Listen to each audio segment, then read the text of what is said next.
J'ai entendu parler de la respiration diaphragmatique il y a quelques années pendant que je faisais mes études à la fac de Grenoble. Et à ce moment-là, j'ai rencontré une prof de tir à l'arc qui enseignait sur le campus à ce moment-là, qui s'appelle Colette Ertu et qui m'a appris beaucoup de choses sur le tir à l'arc instinctif parce qu'elle avait été l'élève, la disciple et l'amie de Jean-Marie Coche, qui était un archer installé dans le Vercors. Et Jean-Marie, il était facteur d'arc déjà, et puis il a énormément écrit et théorisé le tir à l'arc instinctif, ce qu'il appelait le tir à l'arc instinctif libre. Et entre autres choses, il a synthétisé ce qu'il a appelé la respiration diaphragmatique, et qui est extrêmement inspirée des arts martiaux japonais. C'est une respiration très profonde qui va contracter le diaphragme et qui va permettre d'oxygéner le corps avec plus d'efficacité et de pouvoir avoir une concentration accrue au moment où on tire. Jean-Marie Coche a écrit plusieurs livres, dont un qui s'appelle Guider son mental, et dans lequel il explique les 3 étapes de la respiration diaphragmatique. La première étape consiste à prendre une grande inspiration avant même d'armer l'arc.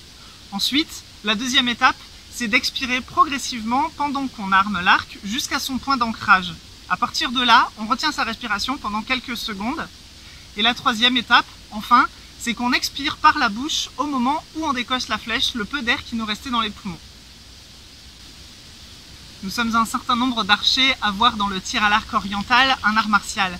Et à l'instar des arts martiaux, la respiration est quelque chose d'extrêmement important puisque c'est elle qui canalise le chi, c'est-à-dire l'énergie intérieure.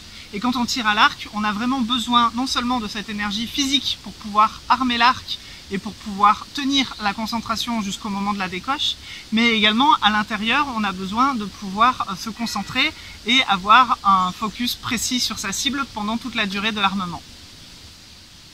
Quand on tire sur une cible fixe pour s'entraîner, bon, évidemment, c'est pas ce qu'il y a de plus difficile, mais imaginez quand on est à cheval et qu'on tire en bougeant sur une cible qui elle-même est mobile, c'est une autre histoire. Et à ce moment-là, il faut vraiment que le mécanisme de la respiration et de la concentration soit totalement instinctif parce qu'on n'a pas du tout le temps de viser, étant donné que les 2 cibles sont en mouvement.